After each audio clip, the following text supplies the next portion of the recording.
Sia lodato Gesù Cristo e avanti con Maria. Carissimi figlioli, vi do appuntamento per lunedì 8 dicembre, solennità dell'Immacolata Concezione della Beata Vergine Maria a Milano, alle ore 13:30 per il grande momento di preghiera in onore di Maria Santissima Corredentrice. Dopo gli ultimi attacchi della falsa Chiesa al titolo di Maria Santissima Corredentrice, ritenuto un ostacolo alla fede cristiana, noi ci riuniremo come piccolo resto, scenderemo ancora una volta in campo, affrettatevi a preparare il biglietto, a staccare il biglietto per venire. Siamo chiamati a difendere il patrimonio bimillenario della Chiesa, siamo soprattutto chiamati a custodire la sana devozione mariana e il grande amore alla Madonna. Il piccolo resto cattolico scende in campo lunedì 8 dicembre a Milano Assago, presso il centro congressi. Ci ritroveremo per un momento di fede, di preghiera, con la corona del rosario in mano, come popolo dei rosarianti, per cantare gli inni a Maria Santissima Corredentrice, per rispondere nella preghiera e con la fede agli ultimi attacchi della falsa Chiesa. Vi aspettiamo, non mancate, lunedì 8 dicembre a Sago, Milano, raduno del piccolo resto cattolico in onore di Maria Santissima Corredentrice. Laudetur Jesus Christus e avanti con Maria con la corona del rosario in mano.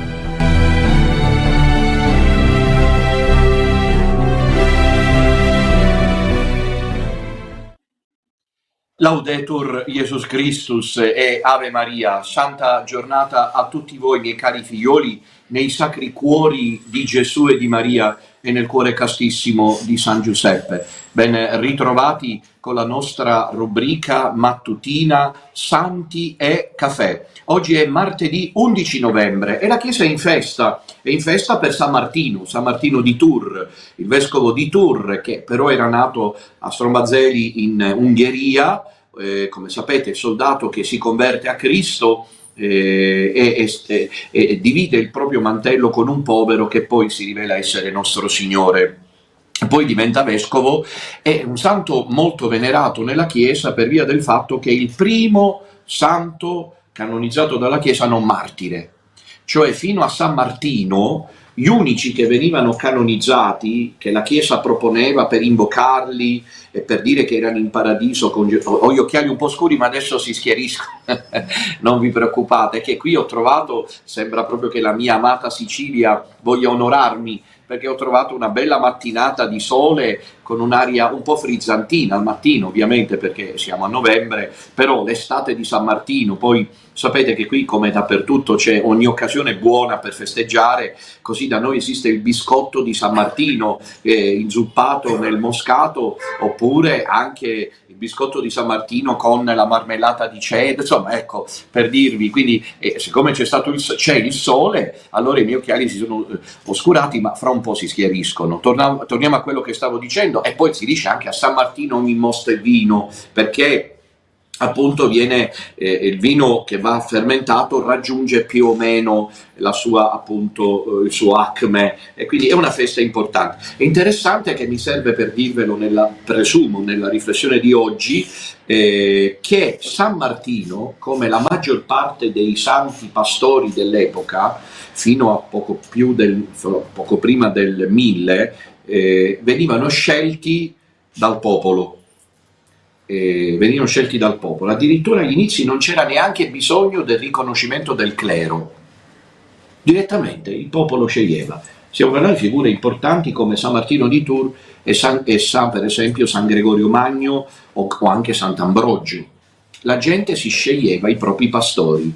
La storia di San Martino è interessante perché lui scappa, questi scappavano, scappa e va a nascondersi, infatti è rappresentato sempre con un'oca al lato. Io sempre, quando ero in seminario, un ragazzo mi chiedeva: ma perché c'è quest'oca attorno a San Martino? Poi ho detto: sai, è francese, non sapevo che fosse invece un santo ungherese, che è andato in Francia, e quindi pensavo, sai, il foie gras, il foie gras, il fegato d'oca, sai, i francesi, siccome i francesi sappiamo come sono fatti, anche a San Martino ci mettono il marchio del foie gras, del fegato d'oca. Noi invece poi ho scoperto finalmente perché, e cioè lui è scappato e si è andato a nascondere, perché la gente lo voleva vescovo, in una stalla.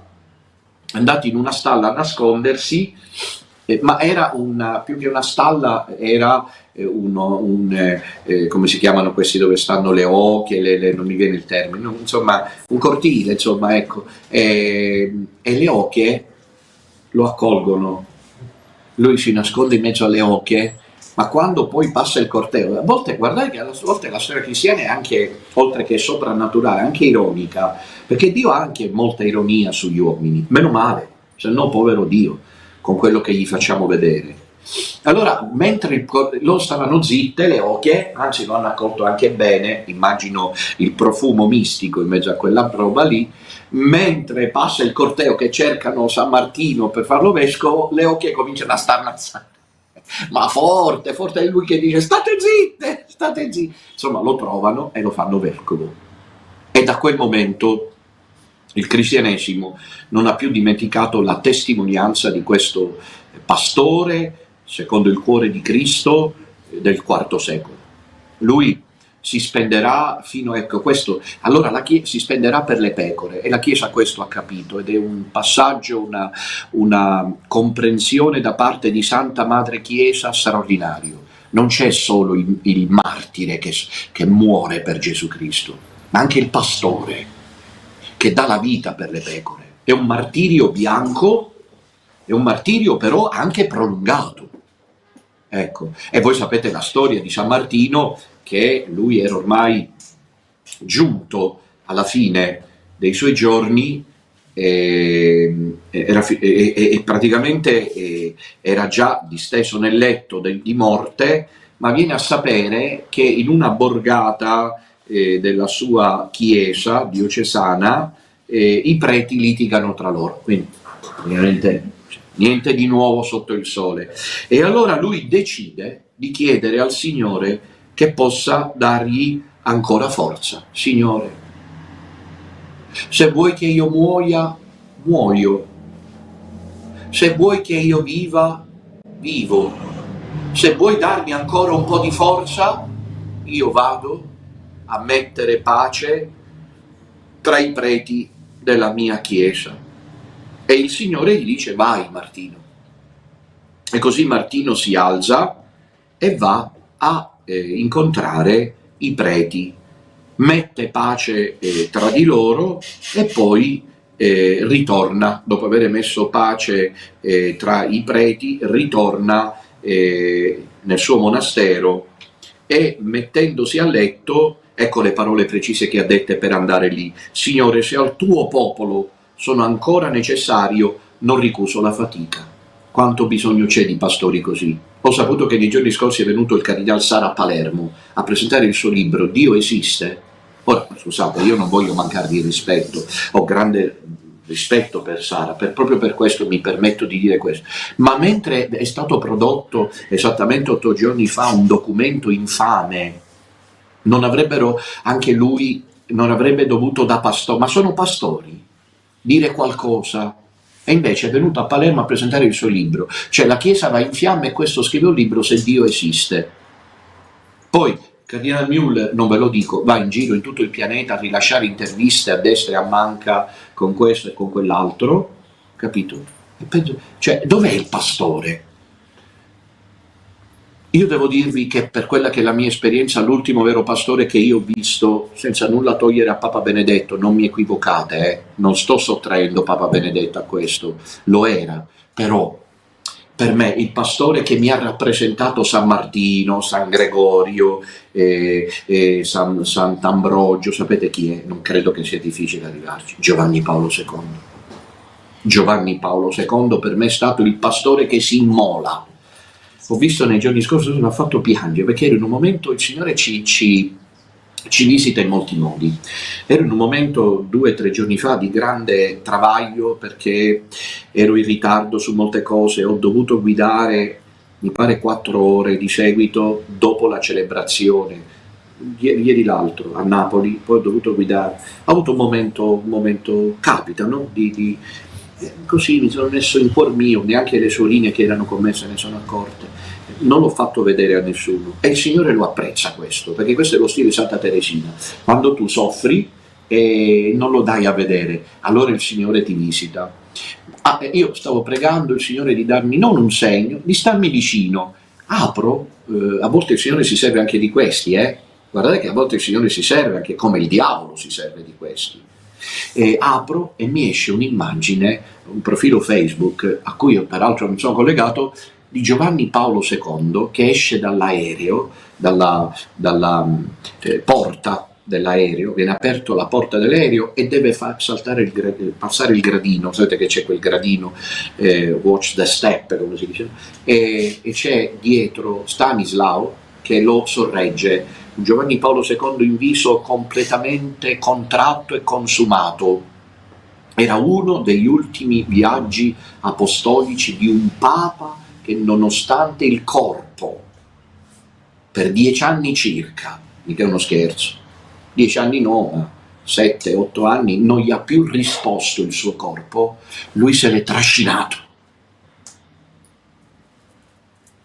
con la forza della fede e direi con l'amore per Dio. E io vedo i nostri giovani un po' così deboli, incapaci di capire che la strada anche nel 2025 non cambia rispetto a quella di San Martino. Dedizione, sacrificio, immolazione, martirio, se no non si è adatti per questo. Mi ha colpito molto e ho trovato, è bastata, vedete come a volte può bastare poco, no? È bastata quella foto di Giovanni Paolo II su internet, per me è stata una risposta e ho detto a me stesso, ma che stai a lamentarti che sei arrivato a Reggio Calabria alle 7, che erano le 7 di sera, il primo 6:30, 6, torna alle 6:15, che stai a lamentarti di questo? Pensa a quel Papa lì che ha dovuto, perché adesso la gente mi chiedeva, padre, e perché il pastore è questo, no? Io sono sceso qui, ora già c'è un po' di gente, oggi a Piccola Nazare, e poi mi chiedono le persone, già mi hanno chiesto, padre, ma lei, io mi sento pastore, capisco San Martino, Signore, se al tuo popolo sono ancora necessario, non ricuso la fatica. Qualche volta mi chiedo, sarei già pronto? Comincio a chiedere, ma se il Signore mi chiamasse, me lo chiedo con più, me lo so sempre chiesto, ma sto onorando la memoria di San Martino, primo pastore canonizzato, ecco, quindi la figura del pastore. Tra l'altro dovete sapere che il testo sacro oggi nel mattutino, che non si apriva all'inizio, poi finalmente si è aperto, San Paolo, viene proposto il testo di San Paolo a Timoteo, prima Timoteo 3, versetti 1-7, in cui si dice, dottrina sicura è questa, incredibile che sono 2 punti, se qualcuno aspira all'episcopato, aspira ad una nobile funzione. Io sarei pronto per questo, però vorrei dirvi oggi, sento il bisogno di questa confessione autobiografica perché San Martino mi piace tanto, poi c'è il biscotto. Io mi sento pronto sia all'uno che all'altro, penso, cioè per contro tutti i miei nemici che scrivono che io ho un progetto di potere, ma che potere dovrei avere io?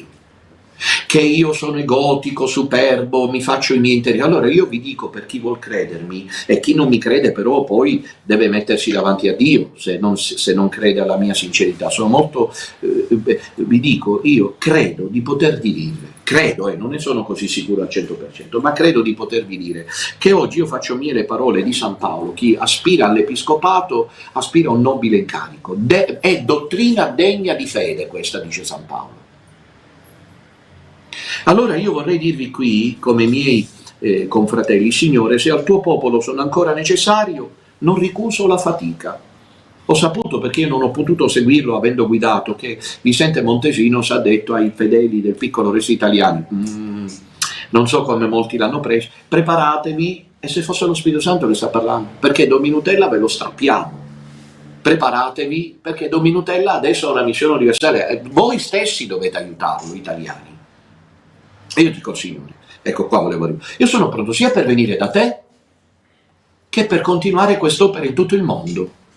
Non ricuso, dice San Martino, è un insegnamento per tutti noi la fatica. Dove sono i pastori che si consumano per il bene del gregge? La gente è smarrita. E poi San Martino muore così, appressandosi la morte, visto il nemico del genere umano, gli disse: che fai qui, bestia crudele? Tu in me non troverai nulla per te. Molto bello anche questo insegnamento. Il diavolo, si legge nella vita di San Martino, lo ha praticamente perseguitato tutta la vita, gli ha dato travagli, ostacoli, difficoltà, anche questo è un martirio, no? E allora, in questo momento che lui sta morendo, è morto a 81 anni, il diavolo si presenta un'ultima volta per turbarlo, no? E lui gli dice: che fai qui, bestia crudele? Tu in me non troverai nulla per te. Mi sembra molto bella la storia di San Martino, perché è una storia che ci fa capire quanto sia decisiva la presenza di pastori santi nella Chiesa. Senza pastori santi, la classe dirigente in un'opera, l'Italia non è esistita più, perché poi abbiamo scoperto che la classe dirigente si fregava i soldi sì, è così. Berlusconi provò allora, io me le ricordo questo, in tutti i modi provò a salvare l'Italia. L'Italia è un ricordo del passato, perché non vorrei che per la Chiesa cosiddetta cattolica di Roma, sia finita così. C'è il marchio, no? Dato in San Pietro, che cosa? Pachamama. C'è il marchio, il timbro pontificio, la firma di Franciscus Primus e ora di Leo Decimus Quartus. Ma per che cosa? I timbri, per che cosa sono prodotti? Sono prodotti per la nota dottrinale che Maria non deve essere invocata col titolo di corredentrice, per la benedizione delle coppie gay, per la comunione ai divorziati e così via dicendo.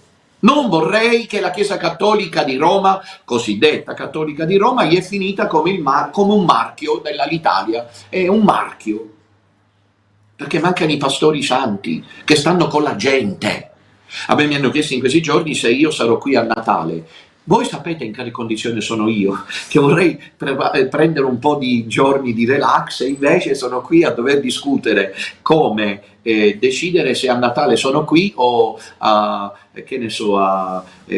che voglio dirvi, a Caracas in Venezuela, oppure non lo so, quello che il Signore vuole. Signore, io non ricuso la fatica. Quel che mi dispiace è quando dovessi trovare persone della prima, seconda e terza ora attorno a me che, anziché spingermi a fare questo per egoismo, per tornaconto, per calcolo affettivo personale, mi frenano. E Padre Pio questo lo diceva. Padre Pio diceva che il diavolo di più di tutti erano quelli che lo amavano di più, lo facevano soffrire. Capito? Perché diceva: mi ostacolano nella mia missione, Padre Pio. Cioè il diavolo si serviva di quelli che gli stavano attorno, più vicini e più vicine, per cercare di... capito? Allora preghiamo tutti, perché è un tempo di grazia, e naturalmente nella festa di San Martino il nostro chapeau va ai confratelli del sodalizio, e vedete per esempio Don Enrico, cito solo Don Enrico. Perché? Perché Don Enrico si muove continuamente, non viene pubblicizzata per scelte strategiche di vario tipo, i suoi spostamenti, ma Don Enrico si muove anche lui di continuo. Ecco, per esempio, mentre io sono andato in Puglia, lui era nelle Marche, per fare un esempio, no? Ecco, eroi della fede, pastori secondo il cuore di Dio, che la gente si rincuora a solo vederli, come succedeva con Giovanni Paolo II. Che San Martino di Tours interceda per tutta la Chiesa rimasta fedele al Vangelo di Cristo. Bene, questa è la sua introduzione, potremmo chiudere la trasmissione, perché già sono le 10:20. Però volevo dirvi che oggi è martedì, e quindi vi ricordo gli appuntamenti di oggi, del pomeriggio in diretta da Piccola Nazareth, dalla Cappella di Santa Maria della Gioia, che è come si chiama quella roba lì? Semplicemente la capanna dello zio Tom. Noi la chiamiamo Cappella di Santa Maria della Gioia. Quel che abbiamo visto in questi anni con la falsa chiesa di Bergoglio, no? Quello che ci ha fatto. E mi dico che questi giorni abbiamo qualche problema di rete, anzi oggi non sta succedendo con YouTube, che non dipende da noi. Noi siamo arrivati a 80.000 iscritti, saremmo il doppio, perché ci hanno hackerato 2 volte. Credo sia un record. Sono quelli che si fanno forti. Noi ne abbiamo 80.000 nello spazio di un paio d'anni, però perché ci hanno hackerato 2 volte. Cioè abbiamo dovuto ma vi ricordate le battaglie? Io ho dovuto ricominciare da capo 2 volte con che altri si sarebbero... E invece 2 volte ho ricominciato. Allora, come? Regia? 60.000 mi dicono, non 80.000, 60.000, 60.000 mi scuso, e stavo dicendo, abbiamo dovuto ricominciare da capo, io ho dovuto decidere, iscrivetevi, ve lo ricordate, iscrivetevi al canale, quando ero in Colombia, per poter fare la prima diretta, ho dovuto aspettare un paio d'ore per arrivare a 1.000, perché ci avevano hackerato il canale, come, ma chissà come mai, 2 volte. Capito? E poi adesso ci riuniremo di pomeriggio lì perché abbiamo appunto questa capanna, come io la chiamo, per celebrare messa al coperto.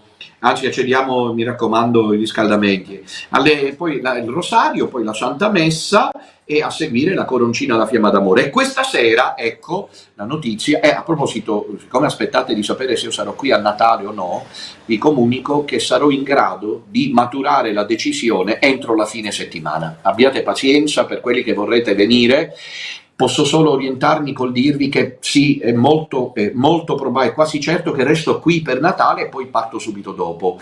Subito dopo significa non a gennaio, subito dopo significa il 28-29 dicembre per esempio, per cui farei Natale e il mio anniversario sacerdotale oppure il 1° gennaio, insomma quei giorni lì. Comunque è quasi certo che sarò qui. Torniamo a noi. Questa sera avevo annunciato che sarei stato nella possibilità di scegliere se parlare del Vangelo di Giovanni. La settimana scorsa l'abbiamo saltato per via di questo documento di Fernandez e Prevost e allora ho deciso di continuare a parlarne questa sera.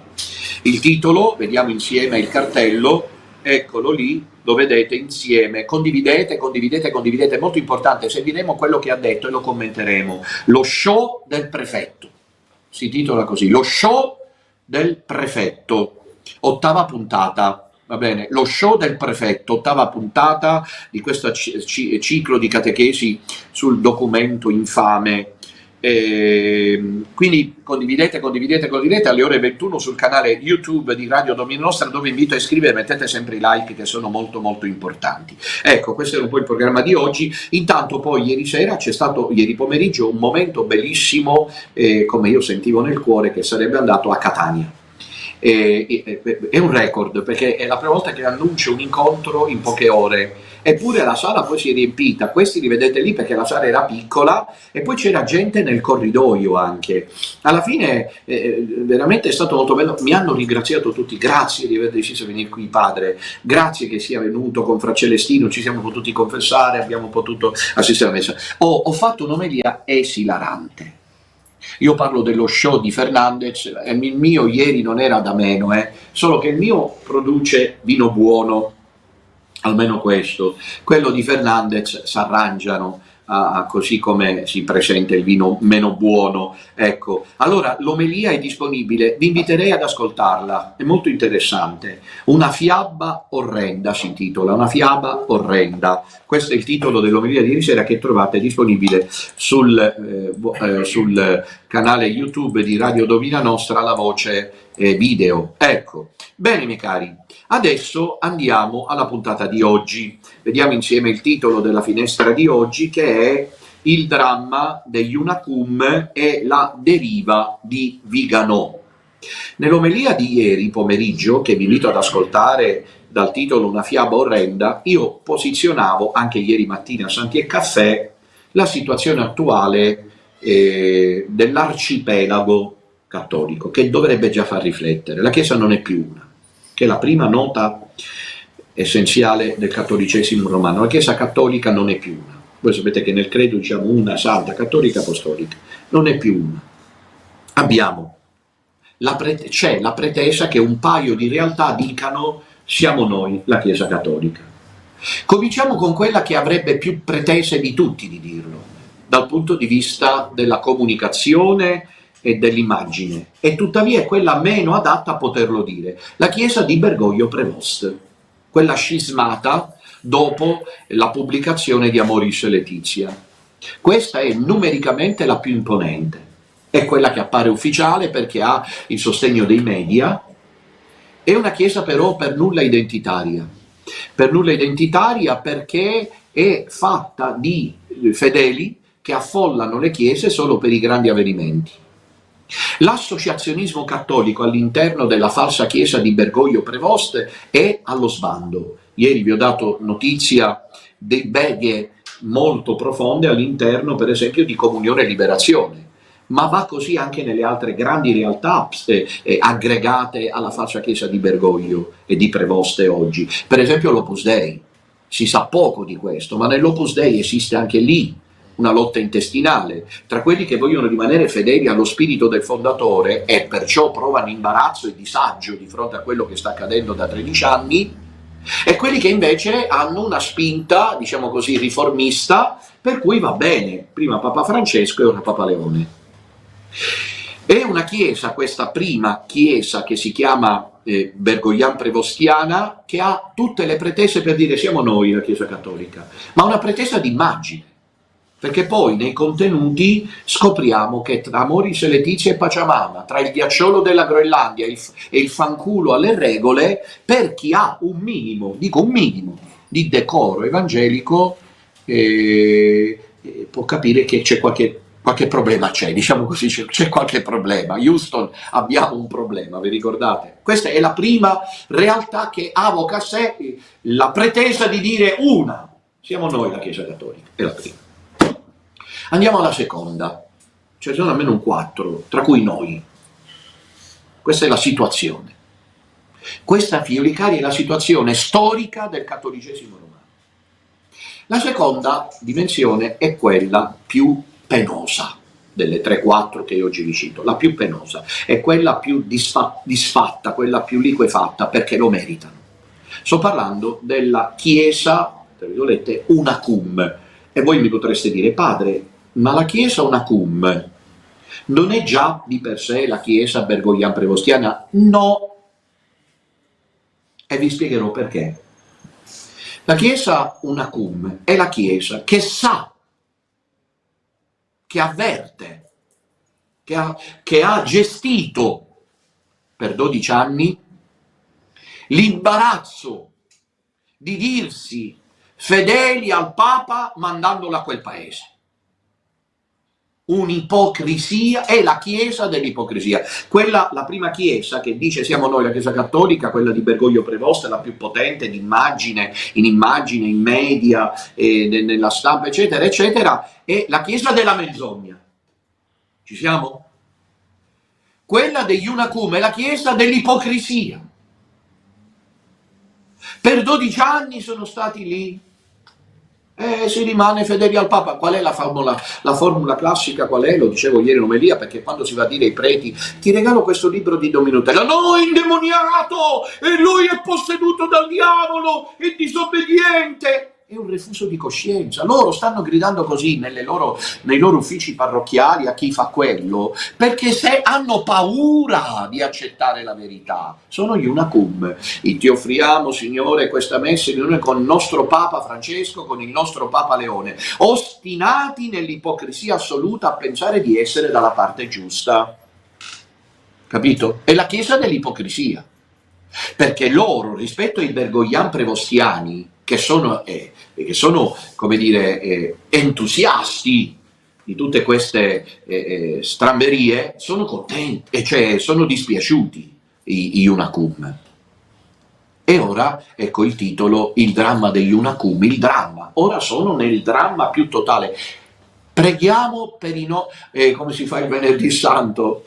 Preghiamo per i nostri fratelli ebrei, preghiamo, vi ricordate la preghiera universale bellissima? Ecco, bisogna aggiungerci, oggi vi autorizzo a aggiungere, preghiamo per i nostri fratelli unacum. Cascioli, Lucella Scrosatti, Zenone, Dorotea Lancillotti. Il Signore li sostenga nel dramma che stanno vivendo, li converta e li porti dalla parte giusta, Kyrie. Sì che bisogna cantare Kyrie eleison, Kyrie eleison, Kyrie eleison, perché questi non si smuovono, ma sono nel dramma. Perché? E c'è bisogno che ve lo debba dire ogni volta, ve lo dico. Agosto 2025. Esce la lettera scarlatta, vi ricordate il film La lettera scarlatta? Monsignor Nicola preghiamo per Monsignor Nicola Bux. 11 anni la lettera conservata, altri 11 anni la riposa al suo posto. Capito? Monsignor Bux produce la lettera attraverso chi? La Nuova Bussola Quotidiana. Chi? Professore Cascioli. Faccio così perché la situazione è drammatica. Il professor Cascioli, il dottor Cascioli, la Nuova Bussola Quotidiana, tradotto in tutte le lingue del mondo, rilanciato da tutti i network cattolici del mondo, dopo 11 anni, la lettera in cui Papa Benedetto dice: mi sono dimesso validamente perché per me munus è ministerium. A noi non ce ne frega niente che tu possa dire questo. Hai detto ministero, non hai detto munus. Ma la cosa più importante, il mondo Unacum, lo psicodramma degli Unacum è la seguente, che vi ricordate che agosto ho attraversato io poi, che mese che ho vissuto, perché? Ma il Signore era pronto a rispondere il 6 settembre con fuck the rolls, perché Monsignor Cascioli è sposato. Cascioli è sposato, perché se non è sposato può venire nel sodalizio, lo facciamo. Dottor Cascioli, io scherzo, per voi io non esisto, eppure sono il vostro incubo, non si preoccupi, io sono settario, ho fatto la mia chiesa, mi sono autoproclamato il Papa, invece voi siete nella parte giusta. Cascioli nel mese di agosto ha dovuto rispondere a un sacco di gente che gli chiedeva: ma perché dopo 11 anni questa lettera? Risposta di Cascioli: ci sono in giro falsi profeti, stava parlando di me. E c'è gente, senza ragione, stava parlando di voi, offendendovi, che gli va dietro. E siccome bisogna finire di dire questa cosa, che Papa Benedetto non si è dimesso legittimamente, lo facciamo ora. E vi spiego, dice Cascioli, perché lo facciamo ora. Perché con Papa Leone, cito, abbiamo voltato pagina. Il dramma degli Unacum, a distanza di 2 mesi, agosto, settembre e ottobre, siamo a novembre, metà novembre, avete visto che cosa ha scritto Luisella Scrosati? Luisella Scrosati, io voglio proprio prendere il testo, ha scritto in uno dei suoi ultimi post, dei suoi ultimi articoli, non sono post, ha scritto qualcosa di interessante. Vediamo se lo trovo. Eccolo qui, la conclusione, il 5 novembre. Sentite come conclude la Scrosati. Al male non è stato ancora concesso tempo per sfidare la pazienza divina e mettere alla prova la fede dei cristiani. È un linguaggio apocalittico. È un linguaggio che la Scrosati così non aveva mai adoperato, è il linguaggio di chi si sente l'acqua alla gola, di chi sta affondando sul Titanic, e quando gli era stato detto da Don Minutella, marinaio esperto dalla zattera: venite, perché quella non è la Chiesa Cattolica. Affondate, ora stanno sentendo che stanno affondando. E infatti il professor Zenone, un'altra voce autorevole del frastagliato mondo Unacum, che si lamenta come vanno le cose, ma che si ostina ad andare a messa in unione con Papa Leone, si arrabbia perché dice però c'è la firma di Papa Leone, questa cosa dobbiamo tenerla presente. L'imbarazzo li porta a tacere, a dire aspettiamo ancora e andiamo avanti. Ma andiamo avanti verso dove? Sì, ma verso dove avanti? Qual è la strada da seguire ora? Qual è l'orientamento che loro... Allora, questa è la seconda chiesa, una santa cattolica apostolica, ne abbiamo già dette 2. Quella bergoglian prevostiana, avanguardista a oltranza, E quella è la Chiesa della menzogna, e quella è una cumista avanguardista solo per immagine, ma di fatto cattolica conservatrice. Chiesa conservatrice. Quindi due anime in un corpo, un mostro, perché non può essere due anime in un corpo, è mica possibile. Chiesa della ipocrisia, Chiesa della menzogna. Ma non è finita la faccenda, perché c'è una terza anima nel cattolicesimo non più unitario. Infatti il titolo di oggi è Il dramma degli Unacum e la deriva di Viganò. Finora è chiaro? È la Chiesa rappresentata da Monsignor Viganò. C'è da dire che mentre la falsa Chiesa, cioè che tra queste anime, l'unica Chiesa, chiamiamola tra virgolette Chiesa con la C minuscola, che non ha un leader è quella degli Unacum. Non c'hanno un leader, una figura di riferimento, infatti sono alla disfatta, l'hanno capito. C'è Cascioli, io credo che se è serio, ed è serio, dovrebbe poter fare un mea culpa, ha preso delle cantonate clamorose, era stato quello che aveva scritto il 7 maggio, per favore cardinali non votate prevoste. Era quello che sulle colonne della Nuova Bussola Quotidiana aveva avviato un'indagine, un dossier su presunti casi di copertura di abusi sessuali da parte di prevoste a Chiclayo in Perù. Ma non hanno un leader, il mondo Unacum è alla disfatta, sono in uno psicodramma. Quando poi devono pensare che se è vero tutto questo, ci aveva ragione il Minutella, capito? Quello proprio li rende furiosi. Preferiranno morire così piuttosto che dire aveva ragione lui, perché questo dovrebbero dire adesso. Se non altro dal punto di vista delle ultime, lasciamo stare la posizione, ma in relazione alla questione di Prevoste dovrebbero darmi ragione, dovrebbero dire aveva ragione Don Minutella. Luisella Scosati dovrebbe scrivere qualcuno aveva ragione. Quando ci hanno detto e ci hanno messo in guardia alla Nuova Bussola Quotidiana che Prevoste niente ha fatto quello che noi decantavamo, che voltava pagina, ma con lui si è visto in 6 mesi quello che non si è visto in 6 anni con Bergoglio.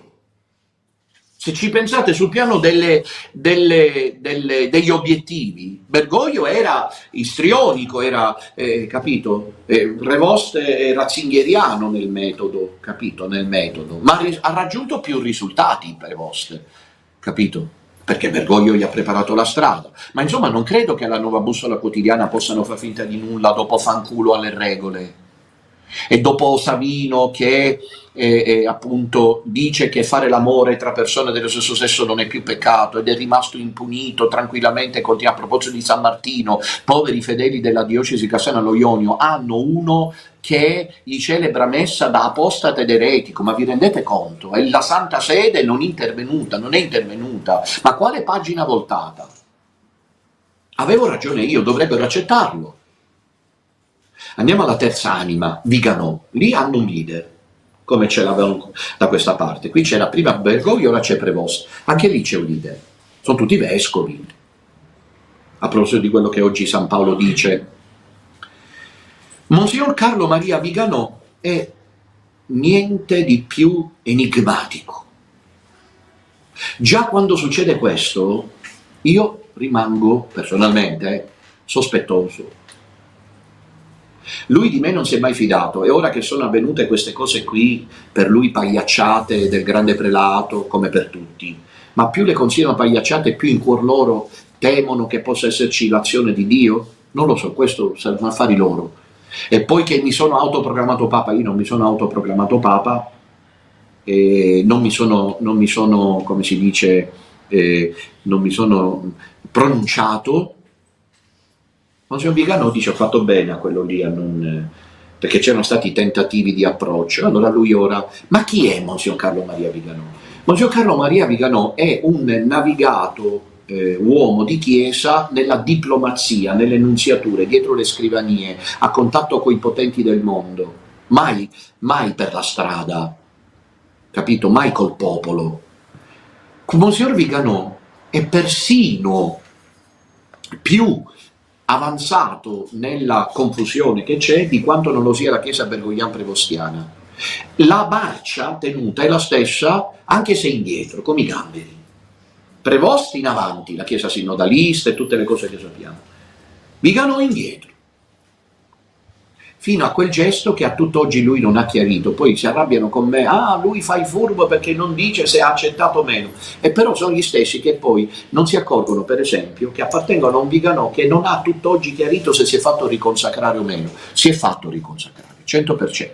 Ne sono sicuro.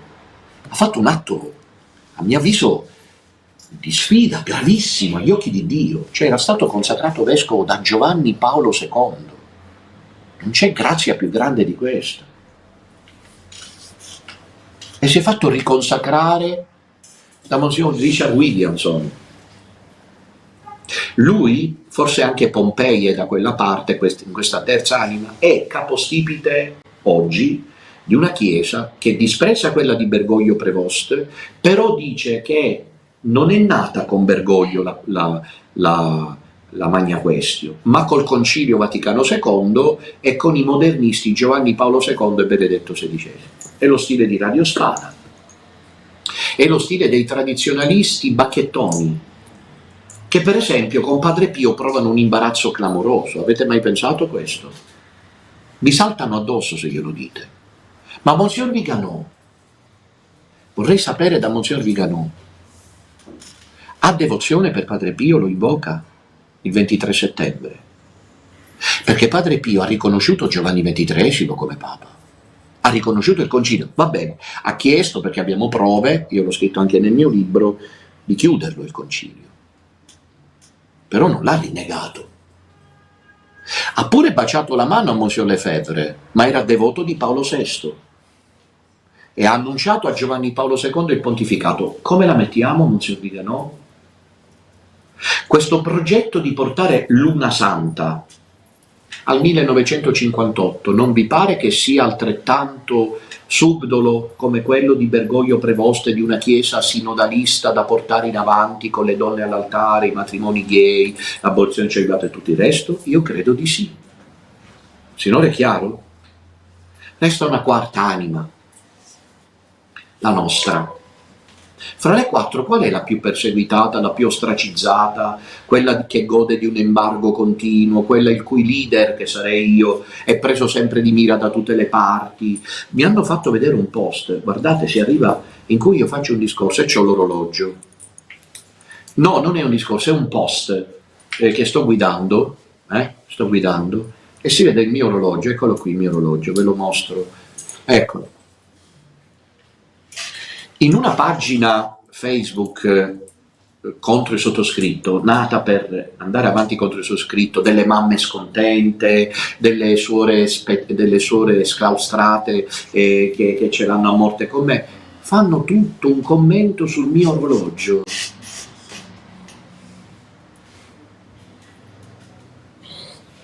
Dovreste andarlo a leggere. Lo tiene come uno scrive, se non ricordo male perché l'ho letto velocemente, me l'ha fatto vedere, che lo tengo, ma che è come una donna, tiene l'orologio come una donna, e poi fanno tutta un'elucubrazione sul fatto che lo tengo a destra, ma perché lo tiene a destra? E cominciano a fare. Non c'è una realtà più perseguitata della nostra. Siamo considerati fanatici, noi, eretici,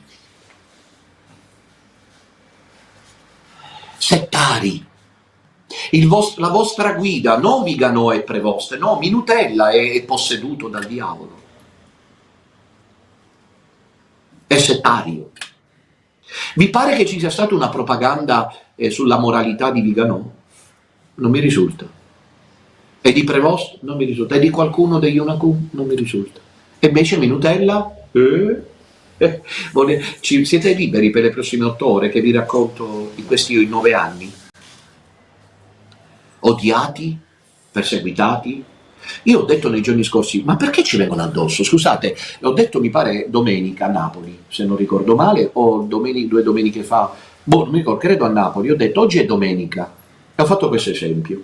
A Napoli, che è una città di 2 milioni circa di abitanti, sicuramente, oltre che le chiese cattoliche, dette cattoliche, in questo momento si starà celebrando il culto nelle chiese metodiste, il culto nella sala del regno dei testimoni di Geova, eccetera, eccetera. Giusto? C'è forse una persecuzione per quelli che si riuniscono lì? Che c'è chi conta quanti se ne sono andati, ma perché non conta anche quelli che entrano? Com'è che poi invece le sale sono piene? E perché noi veniamo presi di mira e gli altri no? Però soprattutto qual è la nostra posizione rispetto alla falsa chiesa di Bergoglio, rispetto a Iunacum, rispetto alla chiesa retroguardista di Viganò? Lo diciamo subito, mamma mia che puntata importante oggi, se lo merita San Martino.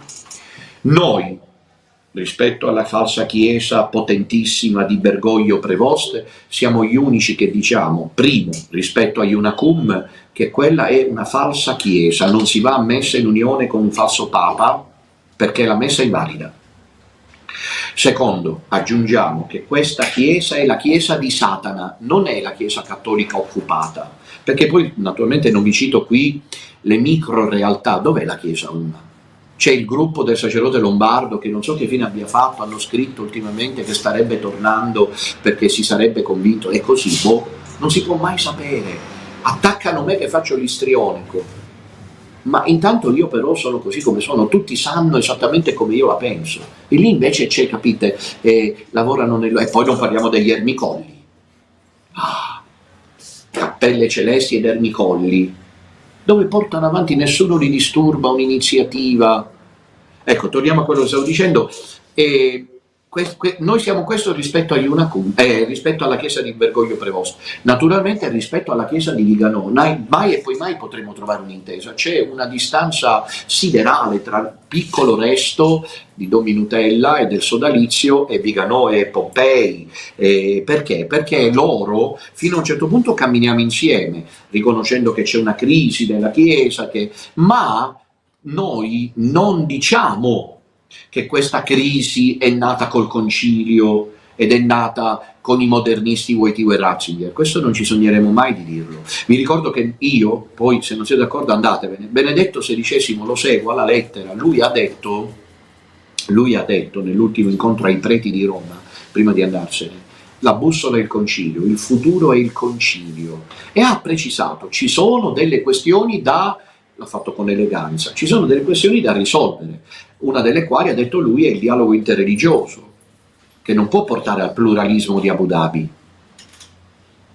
Poi ha anche detto all'inizio, il concilio non è vero che è stato un concilio che ha messo al centro l'uomo, dice lui, perché la prima questione che si è trattata è quella sulla liturgia, la liturgia è adorazione a Dio, e noi padri del concilio, anche il cardinale Ruini, Camillo Ruini, non ha bisogno di presentazioni, ultra novantenne, 2 giorni fa ha prodotto una intervista nella quale diceva no, non è il concilio il problema, il problema è l'interpretazione del concilio, quello che c'è stato dopo, per cui i papi hanno dovuto faticare non poco, a partire dal povero Paolo VI, un papa nella tempesta.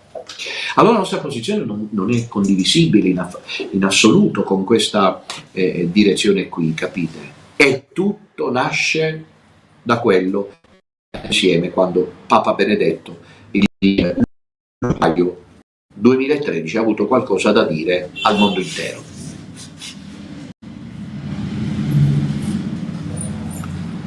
Non so, regia? È morta la regia? Regia? Sei ancora viva? Il documento? Ecco, non so se ti eri distratta, figliola cara, avevo detto adesso seguiamo insieme quello che Papa Benedetto aveva da dire al mondo intero l'11 febbraio 2013. Conditionem certam perveni, vires meas, in gravescente etate, non iam aptas esse ad monus Petrinum eque administrandum. Bene consciusum hoc mono secundum suam essentiam spiritualem non solum accendo et loquendo exequi debere, sed non minus patiendo et orando. Attamen in mundo nostri temporis rapidis mutationibus subjecto et questionibus mani ponderis pro vita fide perturbato, ad navem sancti Petri gubernandam et annuntiandum evangelium etiam vigor quidam corporis et anime necessarius est, qui ultimis mensibus in me modo tale minuitur, ut incapacitatem iam ad ministerium commissum bene administrandum agnoscere debiam. Qua propter bene conscius pondes huius actus plena libertate declaro, me ministerio episcopi Rome, successore Sancti Petri, mi per manus cardinalium, di 11 aprilis bis 15 commissum, renunziare ita da die 28 februari bis 13 hora 20, sedes Rome, sede Sancti Petri vacet, et conclave ad elicendum novum summum pontificem, ab his quibus competit convocandum esse.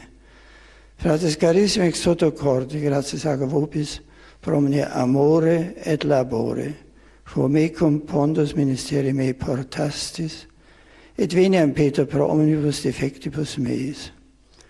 Nunc autem sanctam de ecclesiam cure summius pastoris, Dominus Iesu Christi confidimus, sanctam Deus Mater Mariam imploramus, ut patibus cardinalibus, in elicendo novo sommo pontifice, materna sua bonitate assistat. Quod ad me attenet etiam in futuro, vita orazione dedicata, Sancta Ecclesia Dei, toto ex corde servire. Ecco, ricordiamo tutti quel drammatico momento, però decisivo per l'avvio di una nuova stagione ecclesiale. Io, come ho scritto nel mio libro Chiesa dove vai, nell'ultimo capitolo l'ho chiamata la svolta benedettiana, cioè la svolta costantiniana del 313, la Chiesa delle Catacombe diventa Chiesa di Stato, e c'è la svolta benedettiana nel 2013, la Chiesa di Stato, la Chiesa potente, la Chiesa visibile, nel senso che appare al mondo, diventa di nuovo la Chiesa delle Catacombe, il piccolo resto di cui parla Benedetto XVI in una celebre intervista che in queste ore, in questi giorni, Don Enrico nel suo profilo Facebook ha rilanciato. Ecco, allora vorrei concludere con un'ultima provocazione. Ci sono quelli che ci stanno venendo addosso al sottoscritto perché dicono: ti sei fatto eleggere Papa. Allora, ho da dirvi due cose importanti oggi che gioco in casa. La prima: questa parola Papa, se è così pesante, non la usate, anche voi. Usate guida che conferma i fratelli nella fede, lo sono a livello pratico, e allora non usate la parola Papa. Questa è la prima mia proposta. La seconda è più importante: io non mi sono fatto proclamare proprio un bel nulla. Tutto quello che abbiamo vissuto è venuto fuori di suo, con i preti del Messico, della Costa Rica, eccetera. Però una cosa importante da dire ce l'ho. Ci sono quelli che dicono: Giovanni Paolo II ha stabilito che l'elezione per acclamazione non vada bene. A parte il fatto che qui sono dei preti che hanno proposto questo, e quindi si potrebbe discutere se non c'è la categoria di clero che sceglie, va bene, questo è tutto da vedere. Non siamo così, come vogliono far passare, stravaganti, strambalati e fuori di testa. Don Minutella è un prete serio. Voglio leggervi quello che dice a conclusione dell'introduzione della Universi Dominici Gregis Giovanni Paolo II a riguardo della questione poi affrontata più avanti della elezione per acclamazione. E pongo una questione, così la getto lì. Dice così il Papa: infine, nell'introduzione, ho ritenuto di dover rivedere la forma stessa dell'elezione, la forma. Quindi non l'elezione in quanto tale, ma la forma, cioè il modus attraverso cui il Papa viene eletto, tenendo anche qui conto delle, attenti, attuali esigenze ecclesiali. 1996? Domanda: la Chiesa, l'esigenza ecclesiale del 1996 che spinge Giovanni Paolo II, come ora vedremo, lo sto anticipando ma ne farò, sto parlando di qualcosa che approfondirò, 30 anni fa, a dire ritengo che la forma dell'elezione per acclamazione è la stessa di oggi. le esigenze ecclesiali sono le stesse del 96? Perché se non sono le stesse decade. Leggiamo prima. Ho ritenuto di dover rivedere la forma stessa dell'elezione, dice il Papa, tenendo anche qui conto delle attuali esigenze ecclesiali e degli orientamenti della cultura moderna. Cioè, decido di eliminare l'elezione per acclamazione perché rispetto alla situazione del 1996 la situazione ecclesiale non lo prevede questo, e poi soprattutto non risponde all'orientamento della cultura moderna che si riferisce alla pop theology, si riferisce all'acclamazione mediatica, si riferisce a quelle cose lì che in quegli anni si stavano sviluppando. E aggiunge: così mi è sembrato opportuno non conservare l'elezione per acclamazione quasi ex ispirazione, giudicandola ormai inadatta a interpretare il pensiero di un collegio elettivo così esteso per numero e tanto diversificato per provenienza. Allora, siccome io stupido non sono e neanche deficiente, voglio imbavagliare quelli che ancora puzzano di latte e fanno già i teologi ai piedi dell'Etna. Così rispondo a distanza. Vadano a leggersi anche in latino questo e mi spieghino, se mi sbaglio io a rigor di logica, se Giovanni Paolo II non sta collegando la impossibilità dell'elezione per acclamazione a una contingenza storica e ad una contingenza elettiva. Quindi non ne ha fatto un dogma. Non ne ha fatto un dogma insuperabile. Mi sto sbagliando? Ha spiegato solo che non voglio l'elezione per acclamazione per via, primo, della situazione attuale ecclesiale, che non è la stessa di quegli anni lì, perché oggi è straordinaria. Secondo, degli orientamenti della cultura moderna, che ce ne dobbiamo fare? Ma è soprattutto il terzo elemento. Il Papa dice: non voglio l'elezione per acclamazione per rispetto, diciamolo così, del pensiero del collegio elettivo, esteso per numero e tanto diversificato per provenienza. Cioè, il Papa voleva dire: primo, devo avere rispetto del collegio dei cardinali, non potete essere voi a eleggere il Papa, voi popolo di Dio, perché c'è quello dei cardinali. E dov'è il collegio dei cardinali, che sono tutti apostati, bergogliani, di nomina bergogliana, prossimamente anche prevostiana, e quelli che non sono di nomina bergogliana hanno capitolato entrando 2 volte al conclave? Mi sto sbagliando? Pivellini e Tenei? Convertitevi, traditori! Pivellini e Tenei e tradizionalisti che venite fuori dai monasteri dorati per venire a comandare ad altre parti. Quindi il Papa non è fatto un dogma, ha pure umilmente spiegato le ragioni contingenti. Contingente non è assoluto.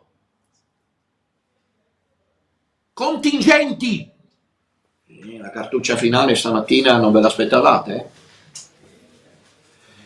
Mi è sembrato opportuno non conservare l'elezione per acclamazione, giudicandola inadatta a interpretare il pensiero di un collegio elettivo, cioè dei cardinali. E allora vorrei chiedere a questi pivellini, con qualche altro ex collaboratore emiliano e qualcun altro sparso di quelli preoccupati che stiamo facendo cose dell'altro mondo, e Dio benedica Vicente Montesinos, vorrei chiedere loro se sanno rispondermi a questa questione qui. Il collegio elettivo è ancora tale? Dovranno rispondere? No? Giusto? E allora la domanda che io porrò, come ho fatto al mio confratello, è: allora da dove deve venire l'elezione del Papa se non c'è? Dobbiamo diventare anche noi nuovi sedevacantisti? No, mi ha detto, no. Deve intervenire Dio. Giusto? Come? Non lo so. Però il dato è quello. Che l'elezione per acclamazione, che qui non c'è stata, diciamo, sgombro ogni equivoco, qui non c'è stata elezione per acclamazione, non fosse altro che io ancora non mi sono pronunciato. Se mi chiedete: padre, tu chi sei? La vostra guida, la guida della Chiesa Cattolica. Ma sei il Papa? Vi risponderò: ma sono la guida dei veri cattolici. Di questo state certi che non ho dubbi. Confermo i fratelli nella fede. I calabresi un paio si sono lamentati che non sono passato da loro. Io lì per lì mi sono arrabbiato perché poi mi stresso, però nello stesso tempo invece li ho amati perché dico, vedi, mi vogliono, mi cercano, desiderano che io vada. Ho dovuto tenere una tabella di marcia, ma non escluderò, devo andare in Sardegna, giro. Poi a nuoto raggiungo il Messico, il Golfo. Ma scusate se sto prendendo ancora qualche minuto, ma è importante questo, ma ci torno. Giovanni Paolo II vincola dal punto di vista giuridico il divieto dell'acclamazione per via del fatto che c'è un collegio elettivo, c'è ancora, e allora viene meno il vincolo. La questione è tutta lì, c'è ancora il collegio elettivo? C'è ancora Traditori del Piccolo Resto? C'è ancora? Il collegio elettivo esiste ancora? Se non esiste, siccome Giovanni Paolo II ha collegato il divieto di elezione per acclamazione al collegio elettivo, oltre che alle attuali situazioni ecclesiali, ma soprattutto al collegio elettivo, ergo si non est collegium, non est vinculum. Tomismo. Se non c'è più il collegio elettivo, domanda, c'è il collegio elettivo? Non c'è più.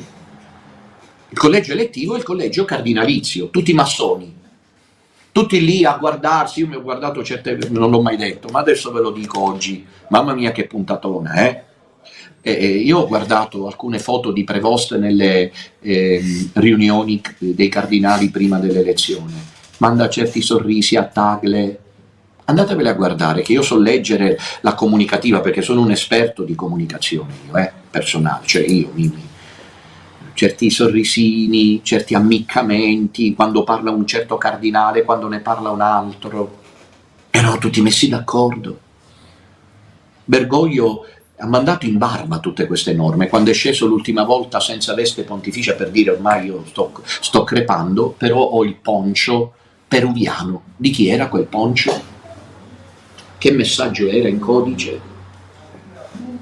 Capito?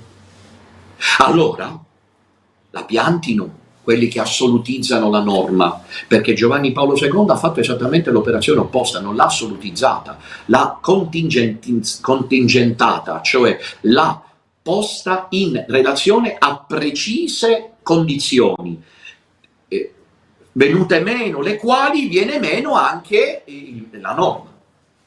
Perché lui dice devono essere i cardinali a eleggere, per via del fatto che siccome sono da tutto il mondo, non è che i siciliani si eleggono il loro, i cardinali italiani si eleggono il loro, quelli acclamano, no, deve essere l'intero collegio cardinalizio, dice Giovanni Paolo II, perché viene da tutto il mondo.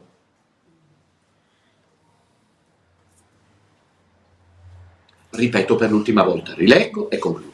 Infine ho ritenuto di dover rivedere la forma stessa dell'elezione, tenendo anche qui conto delle attuali esigenze ecclesiali e degli orientamenti della cultura moderna. Così mi è sembrato opportuno non conservare l'elezione per acclamazione quasi ex ispirazione, giudicandola ormai inadatta a interpretare il pensiero di un collegio elettivo così esteso per numero e tanto diversificato per provenienza. Ora, conclusione. Allora, se Giovanni Paolo II ha collegato l'esclusione dell'elezione, dice anche ex ispirazione, attenzione, interessante questo, visto che oggi è San Martino, e dice questo non è possibile perché c'è il collegio dei cardinali che fa quello. Una volta venuta meno l'identità, la validità, la legittimità canonica, normativa del collegio cardinalizio, di cui si parla anche più avanti perché il Papa lo dice, i cardinali che sono scomunicati, non hanno diritto, eccetera, viene meno anche quella norma lì. Giusto? Riflettano i loro signori che in barba ai loro borbottii Dio starebbe scrivendo una storia che metterà a tacere i brontoloni superbi, tanto più superbi quanto ancora puzzano di latte, tanto più orgogliosi quanti più presumono di se stessi. Vadano a leggersi questo testo e poi vedrete che vogliono l'ultima parola, come giornalista romano. Vogliono sempre l'ultima parola, io non ho altro da aggiungere. Bene, adesso c'è spazio per un paio di telefonate se volete. Intanto vi ricordo questa sera importante catechesi dal titolo Lo show del prefetto, eccolo lì alle ore 21 sul canale YouTube di Radio Domina Nostra. Condividete, condividete, condividete. Molto importante che mettiate anche i like, mettiate i like e vi iscriviate al canale se ancora non l'avete fatto. Ecco, rispondiamo alla prima telefonata. Pronto? Pronto? Pronto, sia lodato Gesù Cristo. Sempre sia lodato. Io volevo un chiarimento da lei, Dominitella. Ma il Signore Gesù Cristo è stato tradito da Pietro, sì, nel Vangelo. Pronto? Sì, dimmi pure, sto ascoltando. No, era una domanda. Ma tu questa domanda me la poni così, hai davanti lo scolaretto? No, io... E tu sei il docente universitario che mi Io poni la chiedo a domanda lei. se Gesù è stato tradito da Pietro. Ma con chi credi di avere a che fare, figliolo caro? Sono io che ti pongo la domanda. Pietro ha tradito Gesù? Sì, No, lo ha rinnegato, sono due cose diverse. appunto. E allora qual è la tua Ma osservazione? Pietro è rimasto Pietro, sicuramente, agli occhi di Gesù. Sì, e quindi? Ecco, e lei traga le sue conclusioni. No, Buona tu adesso giornata. invece tu ascolti me. Quando ha ricevuto il munus, vedi che ha chiuso, allora te le traggo le conclusioni. Maleducato che sei un maleducato, irriverente e riguardoso a rivolgerti a un ministro di Dio, guida del piccolo resto come se stessi parlando con l'allevietto. Avete odio, siete partigiani di Satana e Don Minutella ve lo sbatte in faccia. Pietro non era ancora il Papa quando ha rinnegato Gesù, perché il munus petrinum Pietro non lo riceve a Cesarea di Filippo. Lì Gesù glielo annuncia, va bene? Vigliacchi e disgraziati che siete. Quindi non era ancora il Papa quando ha rinnegato, non tradito, rinnegato Gesù. Quando Pietro rinnega Gesù non era il Papa, disgraziato che sei. E poi qui non stiamo parlando di un rinnegamento per debolezza, stiamo parlando di un tradimento della fede cristiana da parte di Bergoglio e Prevost che vanno contro la fede cristiana. Convertiti e chiedi perdono a Dio di esserti rivolto a un ministro di Dio con questo atteggiamento irriguardoso, maleducato che sei. Pronto? Devi mettere l'audio. Pronto? Pronto, sia lodato Gesù Cristo. Sempre sia lodato. Niente, una testimonianza. Allora, quando c'è questa dossologia finale dopo l'adorazione... Come? Non ho capito, scusami. Una testimonianza, Sì. Da qualche anno, quando c'è la dossologia finale, sa, Dio sia benedetto, benedetto il suo santo nome, quando si arriva a benedetta la Gran Madre di Dio Maria Santissima, benedetta la sua Santa Immacolata Concezione, benedetta la sua corredenzione. Cioè mi viene di dire proprio spontanea questa cosa qui. Sì, certo, mio caro. Un'altra cosa volevo dirle, nostra guida Leona Di Maria. Il nostro Signore, quando è stato che ha detto a Simone di Giovanni, dice, non è che gli ha detto tu sei il Papa, ha detto tu sei la roccia. E questo siete voi, donne, quindi non c'è tanto da nessun imbarazzo, è che è la verità. Non è che gli ha detto vestiti di bianco, mettiti ai circuiti finanziari della Chiesa, perché tutto lì sta il fatto, perché loro temono il collasso sistemico, capito? Gli ha detto basci le mie pecorelle, voi questo state facendo. Certo. Un'altra cosa mi sento di dire, io sono un militare, quindi però voglio dire, 2 bombe sono partite, ma di quelle belle, cioè per dire, di quelle proprio potenti. Sì. La prima è stata quando lì a Monza Don Bernasconi gli ha scomunicati a sta gente, e la seconda la maledizione di Fra Celestino. Queste sono 2 bombe che sono arrivate sicuramente al centro.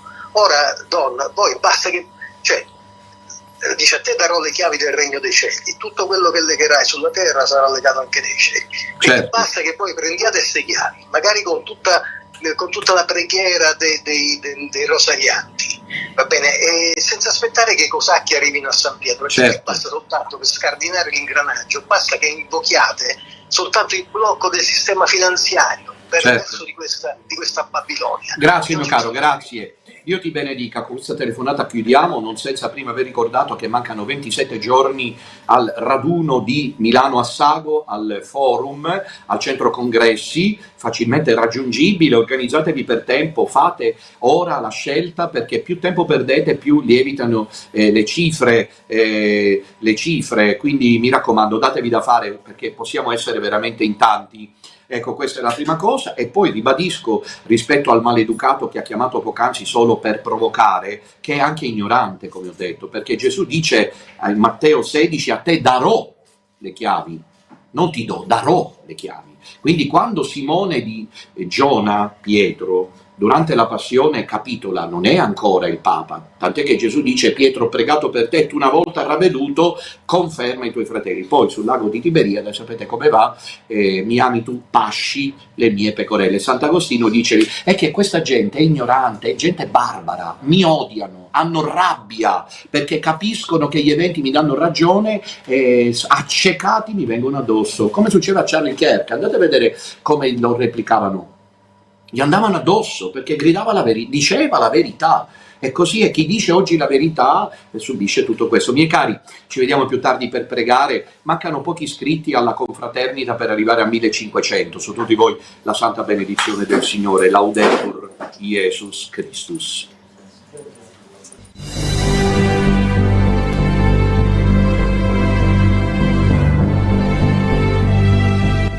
Sia lodato Gesù Cristo e avanti con Maria. Carissimi figlioli, vi do appuntamento per lunedì 8 dicembre, solennità dell'Immacolata Concezione della Beata Vergine Maria a Milano, alle ore 13:30, per il grande momento di preghiera in onore di Maria Santissima Corredentrice. Dopo gli ultimi attacchi della falsa Chiesa al titolo di Maria Santissima Corredentrice, ritenuto un ostacolo alla fede cristiana, noi ci riuniremo come piccolo resto, scenderemo ancora una volta in campo. Affrettatevi a preparare il biglietto, a staccare il biglietto per venire. Siamo chiamati a difendere il patrimonio bimillenario della Chiesa. Siamo soprattutto chiamati a custodire la sana devozione mariana e il grande amore alla Madonna. Il piccolo resto cattolico scende in campo lunedì 8 dicembre a Milano Assago, presso il centro congressi. Ci ritroveremo per un momento di fede, di preghiera, con la corona del rosario in mano, come popolo dei rosarianti, per cantare gli inni a Maria Santissima Corredentrice, per rispondere nella preghiera e con la fede agli ultimi attacchi della falsa Chiesa. Vi aspettiamo, non mancate, lunedì 8 dicembre a Assago, Milano, raduno del piccolo resto cattolico in onore di Maria Santissima Corredentrice. Laudetur Jesus Christus e avanti con Maria con la corona del rosario in mano.